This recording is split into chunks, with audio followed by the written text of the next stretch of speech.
Today, the Lord reminds us that His plan encompasses all human beings and cultures. We too are part of that wonderful plan conceived by God's immense love for all. A reading from the book of the prophet Isaiah. Thus says the Lord, I know their works and their thoughts, and I come to gather the nations of every language. They shall come and see my glory. I will set a sign among them. I will spare some of them and send them to the nations, to Tarshish, Put and Lud, Massah, Tubal, and Javan, to the distant coastlands that have never heard of my fame or seen my glory, and they shall proclaim my glory among the nations. They shall bring all your brothers and sisters from all the nations as an offering to the Lord, on horses and in chariots, in carts, upon mules and dromedaries to Jerusalem, my holy mountain, says the Lord. Just as the Israelites bring their offering to the house of the Lord in clean vessels, some of these I will take as priests and Levites, says the Lord. The word of the Lord. Thanks be to God. The second reading. The author of the letter to the Hebrews reminds us that the difficulties and sufferings we have to endure in life are always through which God disciplines us as His children for our good. A reading from the letter to the Hebrews. Brothers and sisters, you have forgotten the exhortation addressed to you as children. My son, do not disdain the discipline of the Lord or lose heart when reproved by Him. For whom the Lord loves, He disciplines. He scourges every son He acknowledges. Endure your trials as discipline. God treats you as sons. For what son is there whom his father does not discipline? At the time, all discipline seems to cause not for joy, but for pain. Yet later it brings the peaceful fruit of righteousness to those who are trained by it. So strengthen your drooping hands and your weak knees. Make straight paths for your feet, that what is lame may not be disjointed but healed. The word of the Lord. Thanks be to God.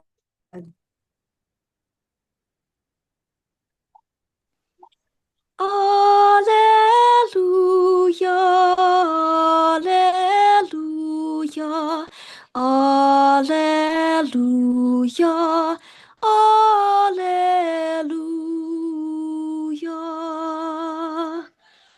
I am the way, the truth, and the life, says the Lord. No one comes to the Father except through me. Alleluia, alleluia, alleluia, alleluia, alleluia, alleluia.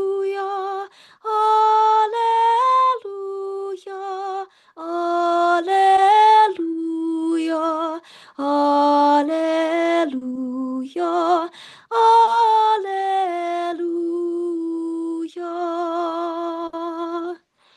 alleluia.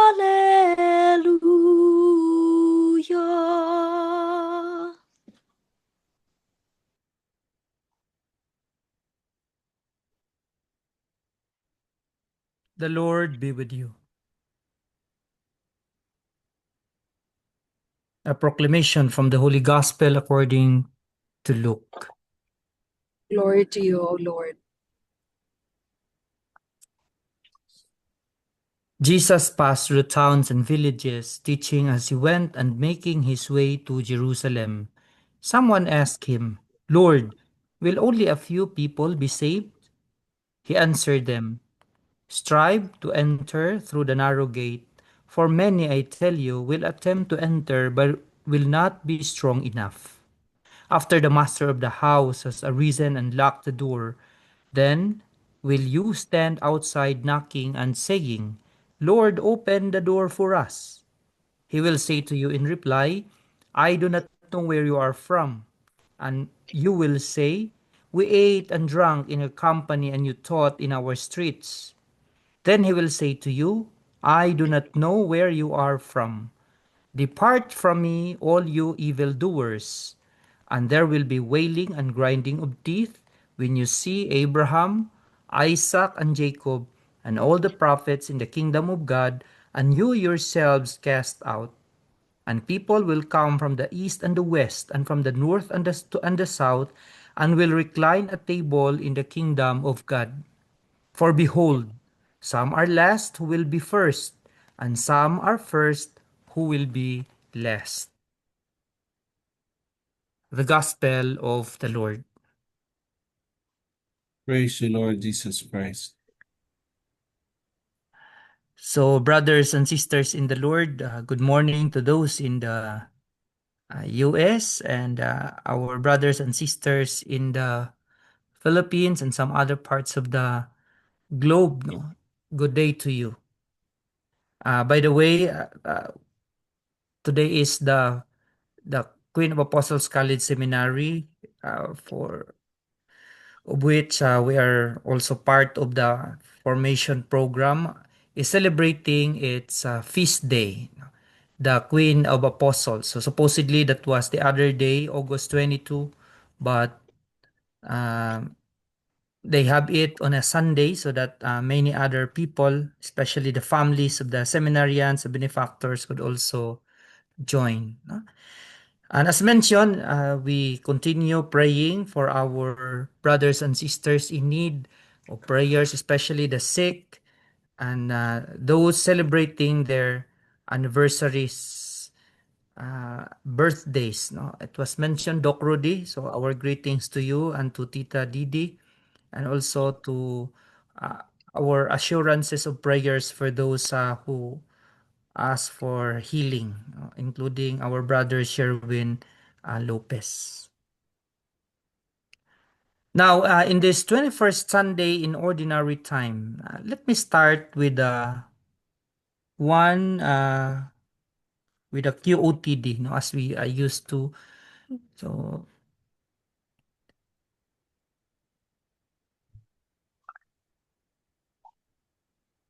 will only a few people be saved? No? So this is the question we hear from the gospel. Then maybe we can also personalize it. Will I be saved? And I hope you can, yeah, you can have your own personal answer of that. No? If the Lord will come right now, no? Can we say to ourselves, will I be saved?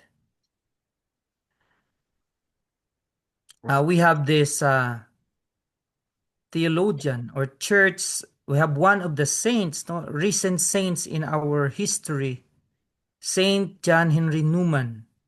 By the way, he is set to become a doctor of the church. It was announced in the Vatican on July 31st this year by Pope Leo the 14th, and who approved his designation. You know, when you become a doctor of the church, it means that it is a very prestigious title, and it recognizes your contribution to Catholic theology and deepening our faith, no? An understanding of our faith. So this is the contribution of Saint John Newman, especially his writings on conscience, faith, reason, and the development of doctrine. As you may have known, Newman, a 19th century convert from Anglicanism, he became a cardinal, and he will be declared the 38th Doctor of the Church and joining a long list of influential saints. So for its 2,000-year history,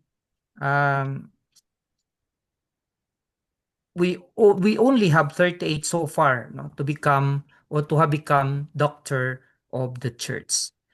Then John Newman has this classic work, an essay in aid of grammar of assent. By the way, I have my brother visiting me here, so I have my nephew. They are from Canada, so they have 2 nights staying with me.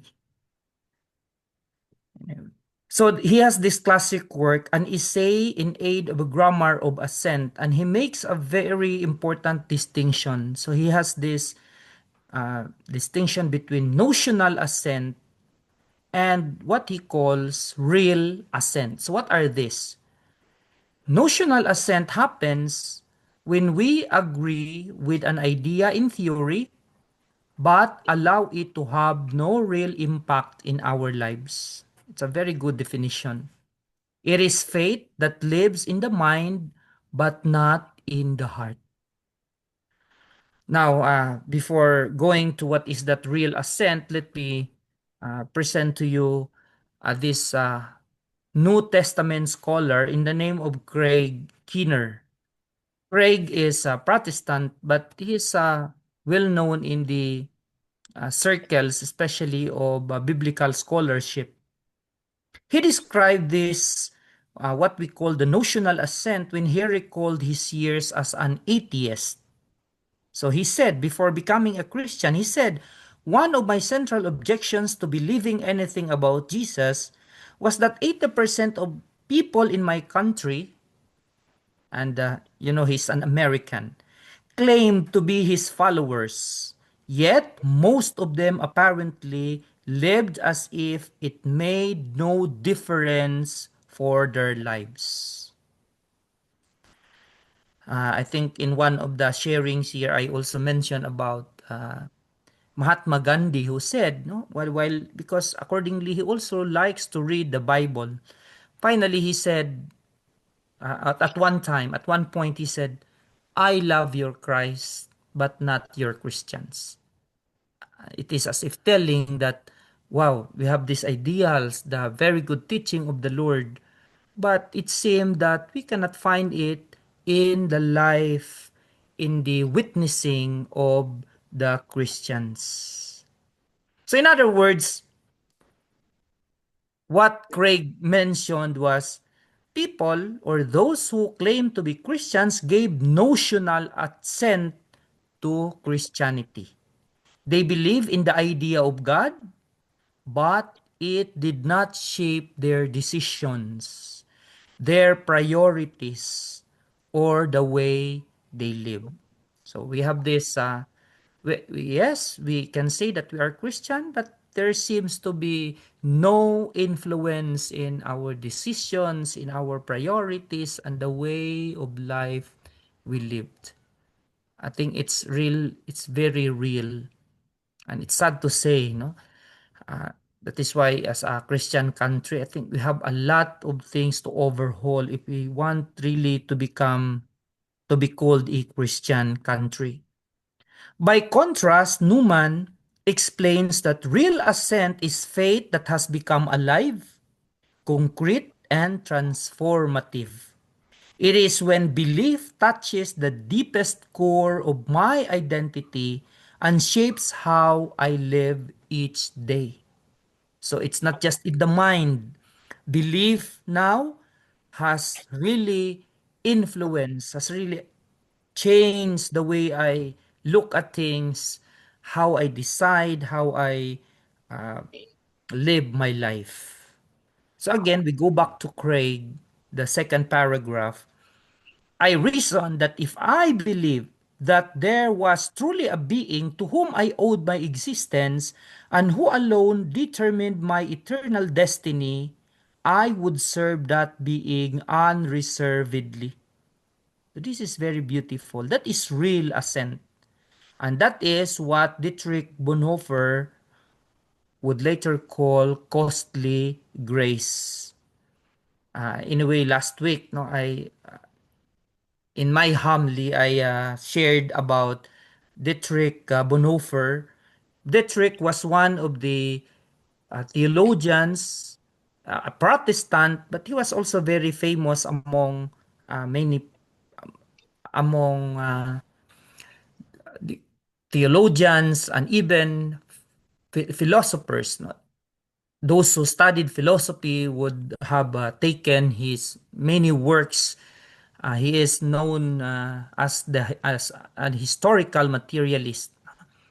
Okay, and by the way, he was invited to speak to New York, and he could have been saved or safe in New York while he was working for the to free Germany, from the injustices of the Nazi tyranny. But he chose to go back to Germany, and there in 1945 he was executed.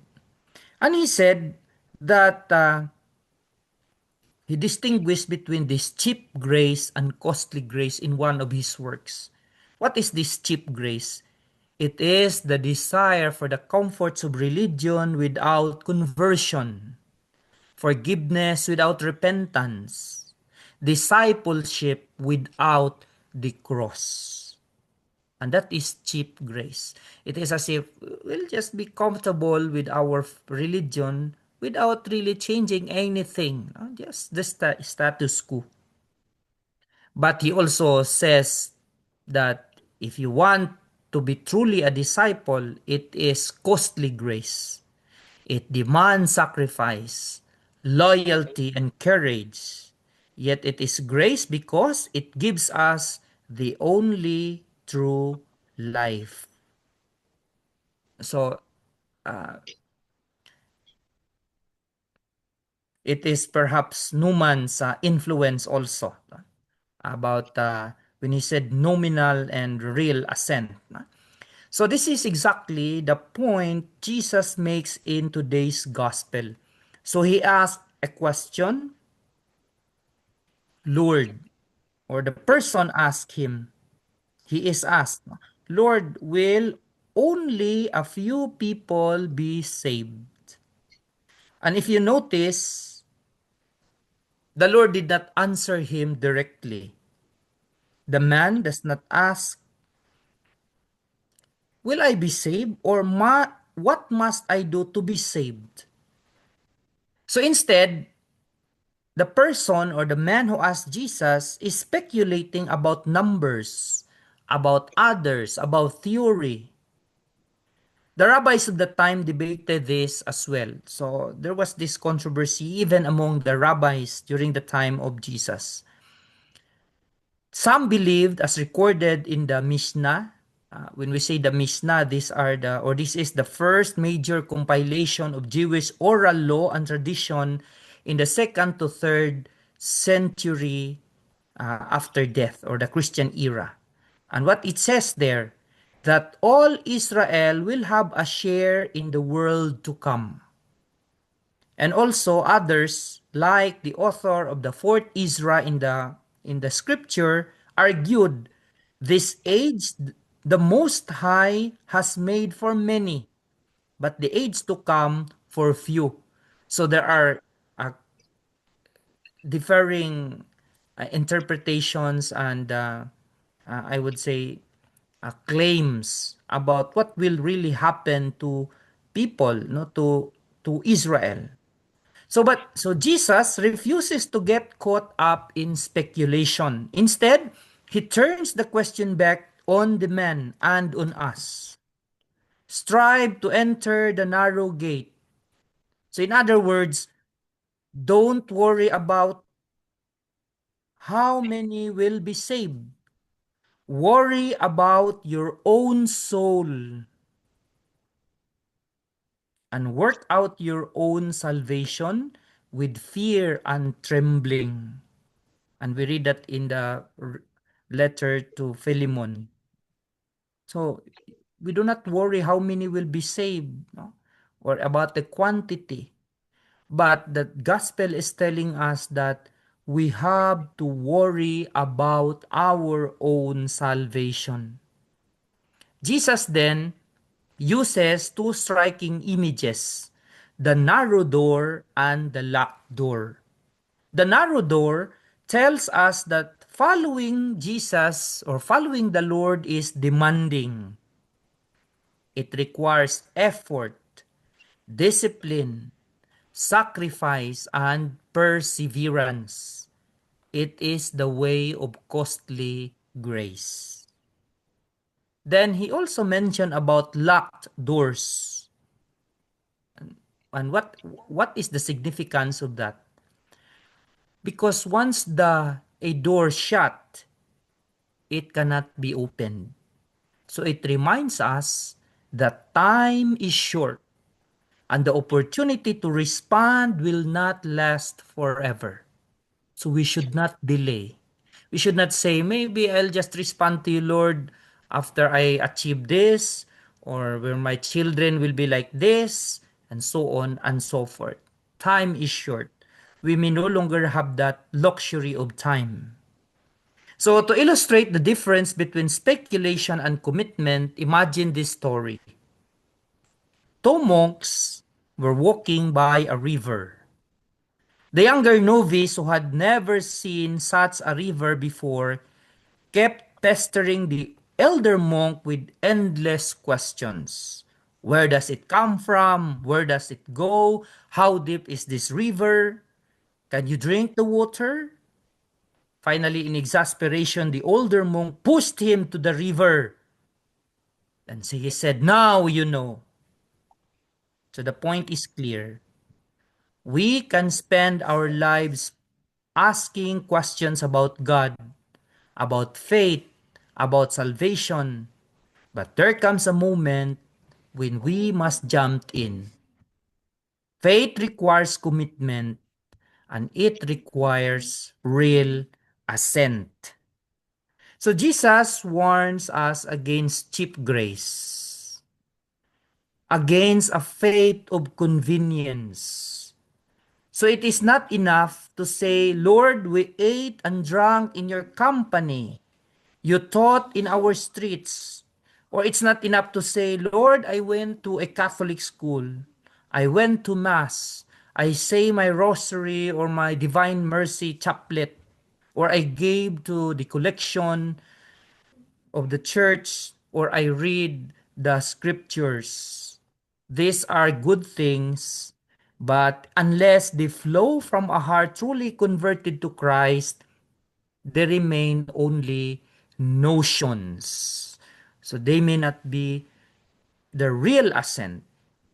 So salvation is not about proximity to Jesus, but intimacy with Him.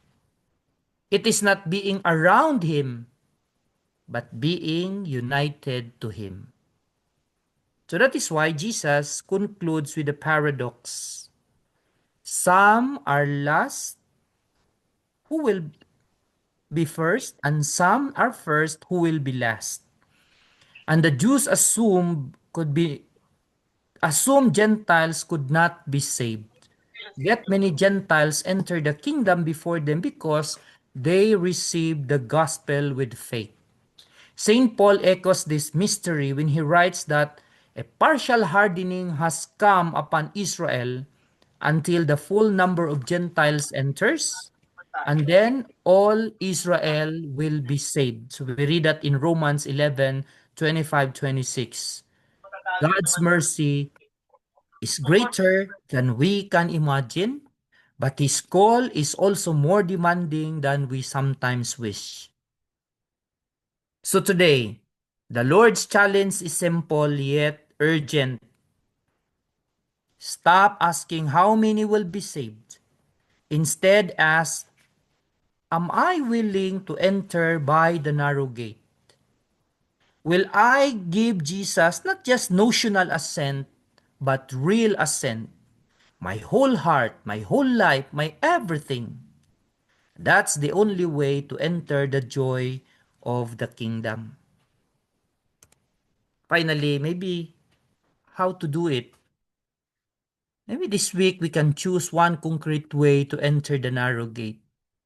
Maybe whether it be forgiving someone, settling aside extra time for prayer, or serving someone in need, and let your faith move from words into actions. Amen.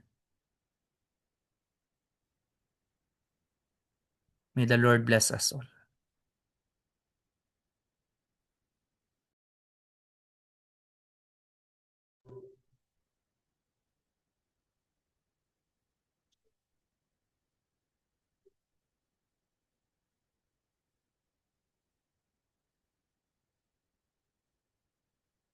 We remember how you loved us to your death, and still we celebrate, for you are with us here.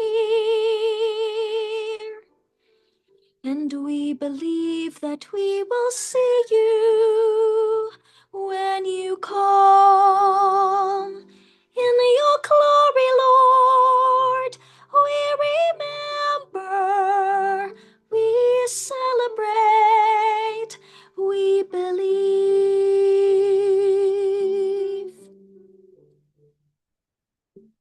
Here a million wounded souls are yearning just to touch you and be healed. Gather all your people and hold them to your heart. We remember how you loved us to your death, and still we celebrate, for you are with us here. And we believe that we will see you when you come. In your glory, Lord, we remember, we celebrate, we believe.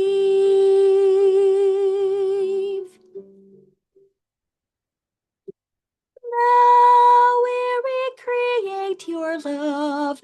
We bring the bread and wine to share a meal. Sign of grace and mercy, the presence of the Lord. We remember how you loved us to your death, and still we celebrate, for you are with us here. And we believe that we will see you when you come. In your